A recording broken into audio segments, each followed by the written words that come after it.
This is CBC Here and Now.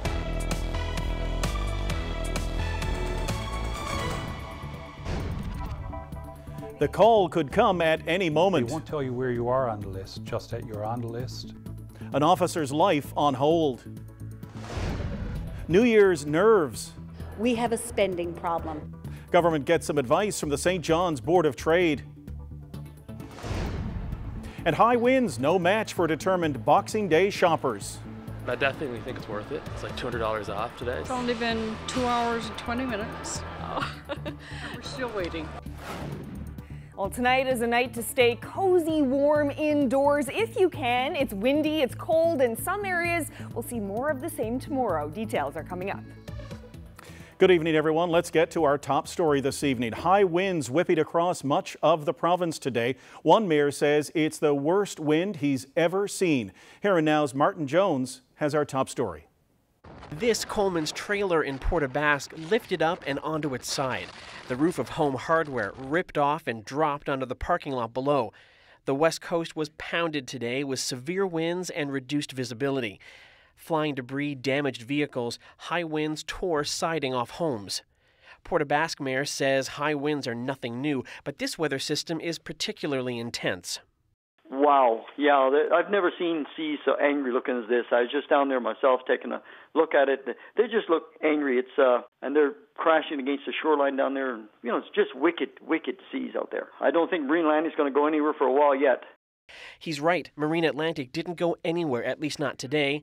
For the fourth straight day, it canceled all departures and arrivals. Despite this, Daryl Mercer says crews are staying proactive. It's been a tough 3 weeks for our service. In advance of Christmas, we saw multiple systems move through with multiple impacts for various days. So we did manage to catch up and clear that backlog of traffic just before Christmas on a 24-hour period. For example, we transported 1,773 passengers and approximately 600 commercial units. And it wasn't just on the west coast. Road conditions and visibility were fair to poor on highways across the island, with drivers being cautioned to take extra care and keep an eye out for black ice and drifting snow. Those high winds already causing problems in this part of the province as well, including right here at St. John's International Airport. Most inbound and outbound flights already showing delays. Now, Environment Canada has issued a wind warning for the Avalon, with winds gusting up to 110 kilometers an hour. In response to that, the major airlines have issued advisories for their passengers, telling them to check their websites before leaving home to ensure any further delays before coming to the airport.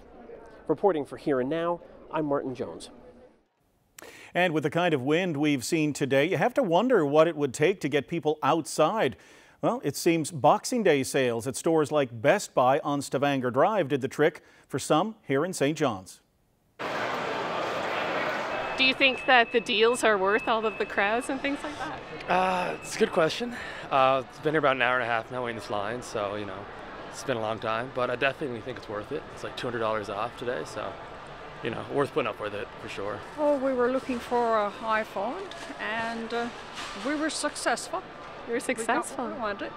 Perfect. Is this your first year coming to the sales? It's only been 2 hours and 20 minutes. Oh.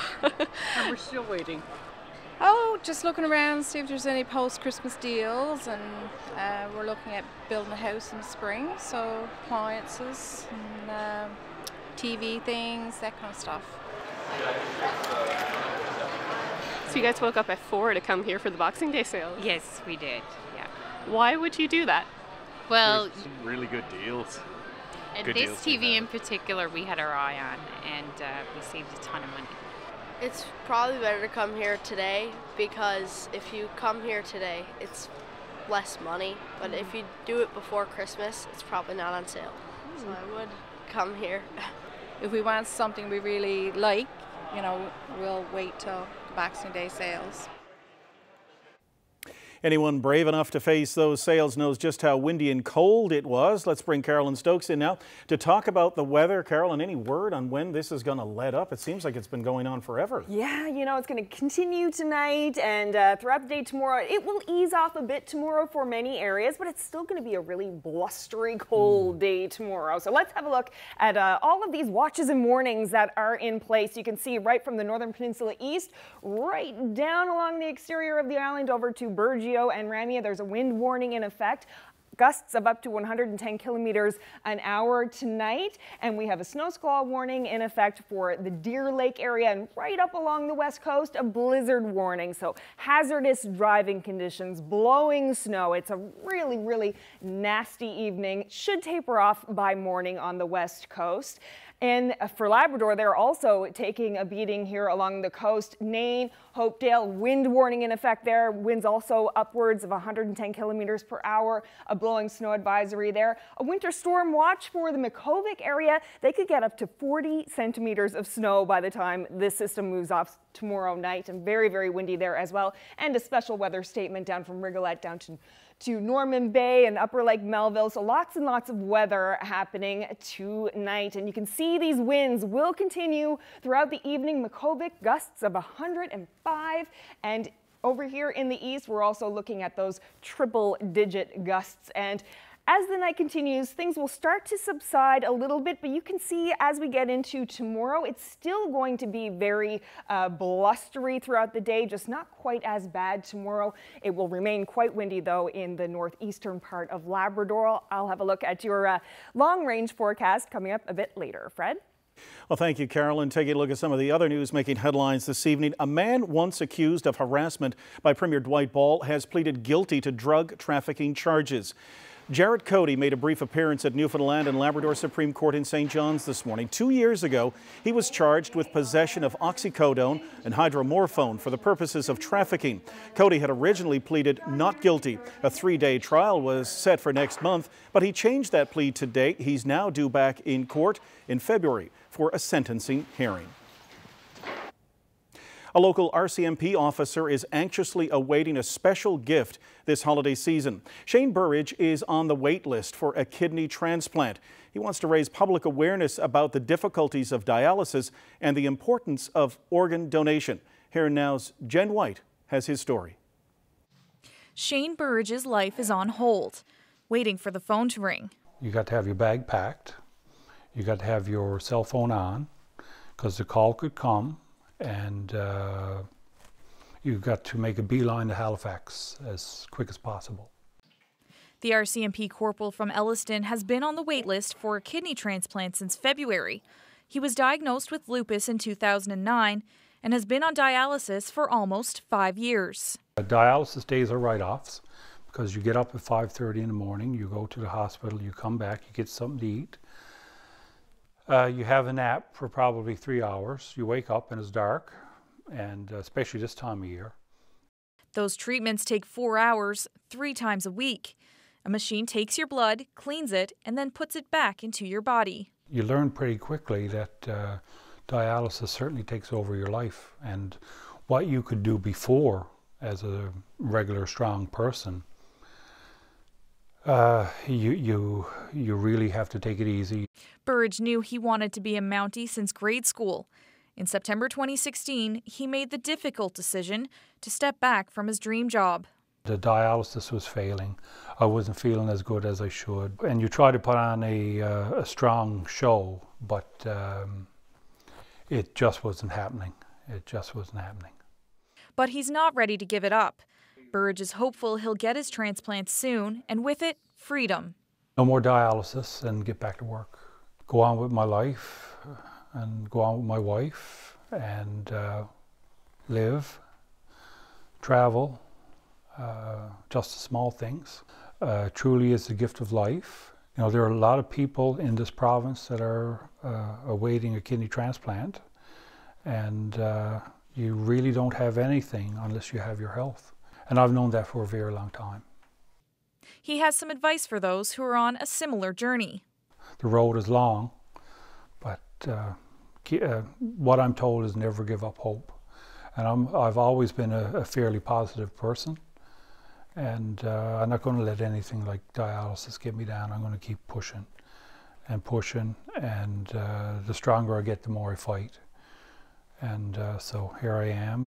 Anxiously awaiting that call and staying positive until it comes.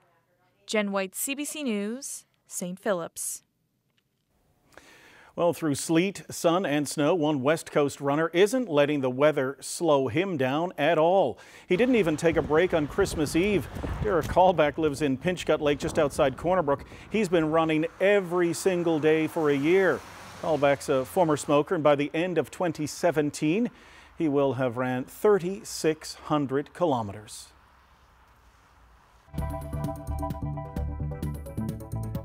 We need the provincial government more now than ever to deal with the fiscal crisis that we find ourselves in. Up next, St. John's businesses weigh in on the big issues facing the province in the new year.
Welcome back to Here and Now. Well, the chair of the St. John's Board of Trade is nervous about what's in store for 2018. She says government needs to get spending under control and encourage business owners from other countries to come to this province, set up shop, and ultimately create more jobs. Dorothy Keating, why is the St. John's Board of Trade so keen on this entrepreneurship category in the provincial nomination process when it comes to immigration? Well, Fred, we know that our province has a problem with population. Individuals are leaving the province at a faster rate than anywhere else in Canada. The rest of Canada has actually had an increase in their population, and Newfoundland is the only province where we're seeing that our population has actually in the last quarter of this year projected to be down almost 2,000 people. So what would it mean if they adopt this this part to the nomination process? What would happen? Well, when you look at individuals coming to Canada and looking to come to Newfoundland, they are doing things in their own countries. Many of them are fantastic entrepreneurs with ideas and things that they can bring to our province, create employment, create wealth for all of us. So having that category really allows us to expand who we can open our doors to, and really they're creating employment in the province if they're coming with an entrepreneurial mindset. So what criteria would a person have to meet in order to qualify? Well, Fred, for individuals coming into the province now, they actually have to have gainful employment to be sponsored in. If they are entrepreneurs and we get this category open in the province to welcome individuals in who will create their own positions and create positions for others, that will allow us to really expand on who can come in and what can be achieved here. For somebody looking at this, though, who may want to come in and set up a business, the climate is not exactly ideal right now. If they look at what's going on with the provincial economy, uncertainty, high taxes, is it attractive for people to actually consider this? Well, we need the provincial government more now than ever to deal with the fiscal crisis that we find ourselves in.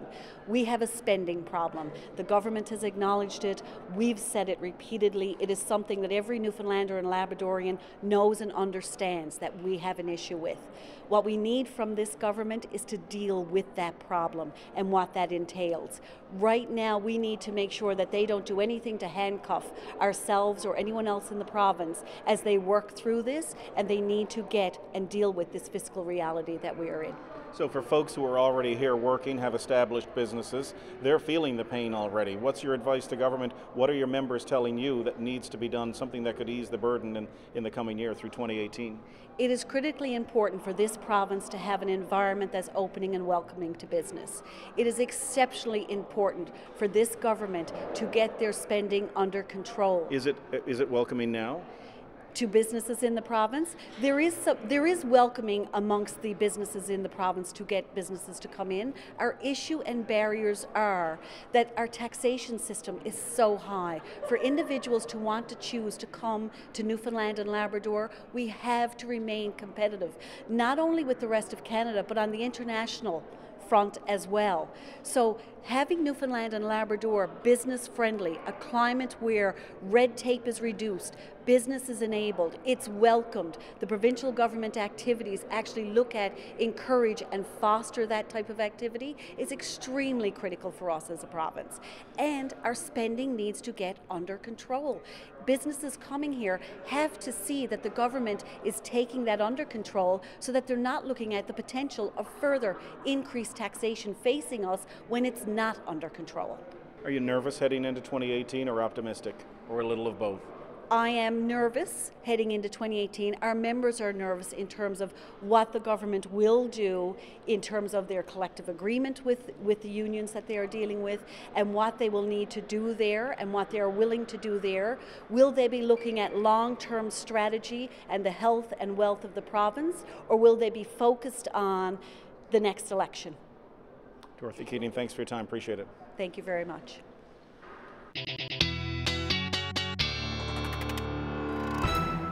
Well, now it is time to focus on the weather once again. Carolyn Stokes back at the desk. Yes. Merry Christmas to you. I hope you had a good Christmas. holiday. I did. And how was your holiday? It was great. And it's very nice to see you here. This is your first night hosting Here and Now. So yes. That's pretty cool.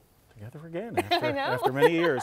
So look, Christmas is behind us now. A lot of people focusing on this coming weekend. Of course, New Year's Eve. Big night. People with fireworks wondering what's going to happen. So far, I mean, it's still really early days, so it's hard to tell right now, but so far, it's not looking good. It's not looking More good of at the all. same? Yeah, we're looking at possible rain, possible snow, and high winds, but that could change, so we can still stay a bit optimistic. Let's have a look at our weather on the way headline. So as I mentioned a bit earlier, the high winds that we're experiencing now, for most people, that will continue tomorrow. It won't be as bad as today, but it will still be pretty unpleasant. Gusts up to about 70 tomorrow for the east, and it's windy and also very, very cold. That wind chill is really cooling things down, minus 15, minus 20 in many places, and here we are, that messy New Year's Eve. question mark. Don't know yet, but so far we're keeping an eye on a system that's moving up and could bring a lot of messy weather for New Year's Eve and New Year's Day. So here's a quick recap of the watches and warnings that are in place. We have a wind warning for much of the island, gusts of up to 110 kilometers an hour, snow squall warning for the Deer Lake area, and blizzard warning for the west coast. Just a really nasty day, nasty night. Should taper off by morning there. We also have this wind warning and blowing snow advisory for Nain and Hopedale. So terrible night up there as well with lots of wind, and that will continue throughout the day tomorrow. So no break for you guys tomorrow, as well as for Makkovik. Lots of snow coming down, about 40 centimeters expected by the end of tomorrow. So not very nice at all. Here's a look at those wind chills that I was telling you about. The current wind chills, we're looking at minus 18 in St. John's right now, minus 21 in Gander, Happy Valley Goose Bay minus 10. So very chilly. Environment Canada saying to people, you know, take care of your animals. If you have pets, bring them indoors. If you have outdoor animals, just make sure they have lots of shelter tonight because it is cold. And looking ahead to those winds, tomorrow, as I mentioned, they will still stay very strong on the island. In St. John's, we're looking at gusts of about 65 throughout the day tomorrow. So still not great. Going to remain very windy along parts of coastal Labrador, Makkovik. It's not going to be a nice day there tomorrow for sure, but things should start to ease. And we're looking at temperatures between -4 and -1 for the island. Chance of flurries for many places throughout the island tomorrow. And in Labrador, Lab City, looking at -18 tomorrow with a mix of sun and cloud. The wind chill there is going to make it feel more like -30, so really cold there tomorrow. And you can see the snowfall continuing throughout Cartwright and -1 there tomorrow. So we have lots of flurry action happening on the island. The Burin Peninsula could see some by Friday morning. That snow will persist, periods of snow along coastal Labrador. So not a whole lot going on the island. A lot of chance of flurries for many places. St. John's, chance of flurries on Friday. Temperatures -1 as the high.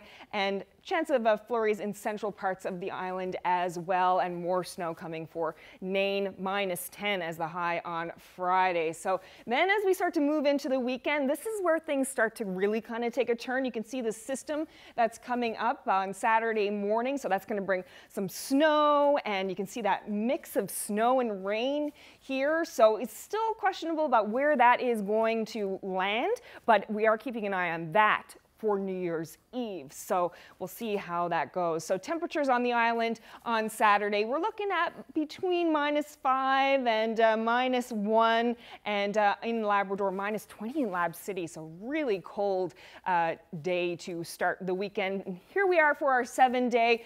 New Year's Eve, we're looking at a mix of rain and snow, 2 degrees there. You can see lots of flurry action happening there for central and for western parts of Newfoundland. Then it'll start to clear off as you head back to work. And for Labrador New Year's Eve, we're looking at some flurries there, -14 in Lab West. New Year's Day, -21 with a chance of flurries there. And then as well, things will start to clear off and cool down. Back to you, Fred. Thanks, Carolyn. Well, cabins, what do they have to do with setting up innovative companies in rural parts of the province? A lot, according to one business owner who came out to Rethinking Resettlement, a town hall the CBC's Ramona Daring held in Gambo last month. I'm from Centerville, Wirral, Trinity, which is a resettled community from Fair Island, Silver Fox Island. So my grandparents and parents were resettled. The community I live in now is about 1,200 people. We have several manufacturing companies there. I myself have one. We employ like 16 people, and there's 2 or 3 others there that employ like 16 to 20 people. So there's and what do you manufacture? Wooden products. I make moldings, stairs, and stuff like that. And I supply. Well, St. John's is my market. That's primarily, but we supply all the island. My business is a family-run business. So Centerville was relocated in 1961. Or 61. Over the years, there were several entrepreneurs go through there because it was relocated and the Great Fire came through and people were here but no work. There's no fish plant. So people had to come up with ideas what to do. So there was a very entrepreneurial spirit in our community.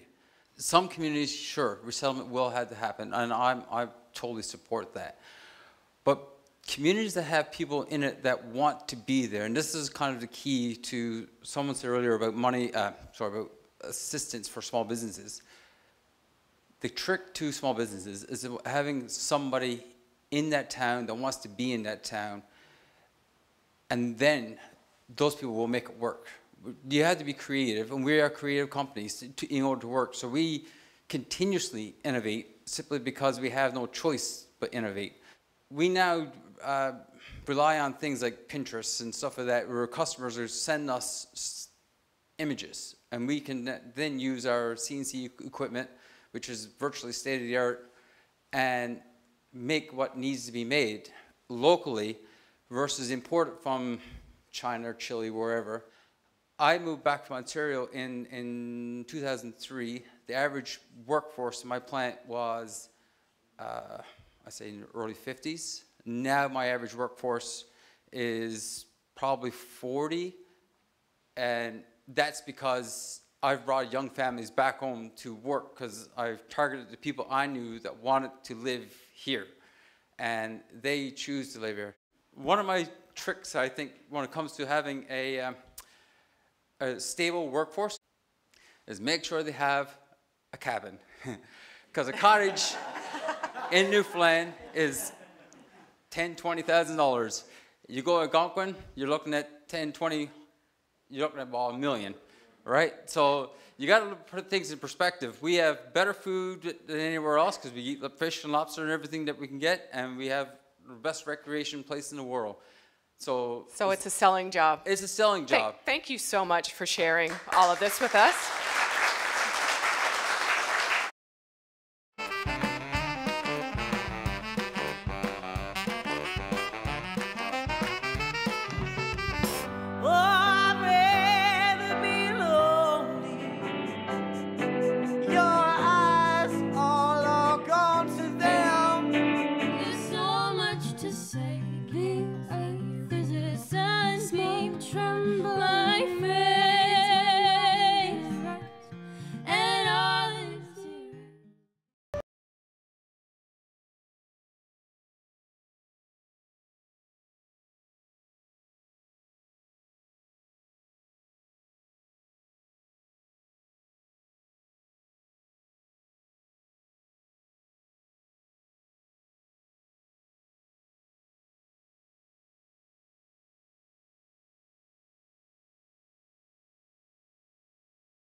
Time now for our young athlete of the day. This is Emery Payne of Pasadena. Emery is 5 and he played Timbit soccer this past summer. Congratulations, Emery. You are today's young athlete of the day. And we're saying goodnight a little early, but some great music is about to come your way. Earlier this year, some talented performers from this province gathered at Studio F here at CBC for a series of performances and interviews that we're calling the Parkway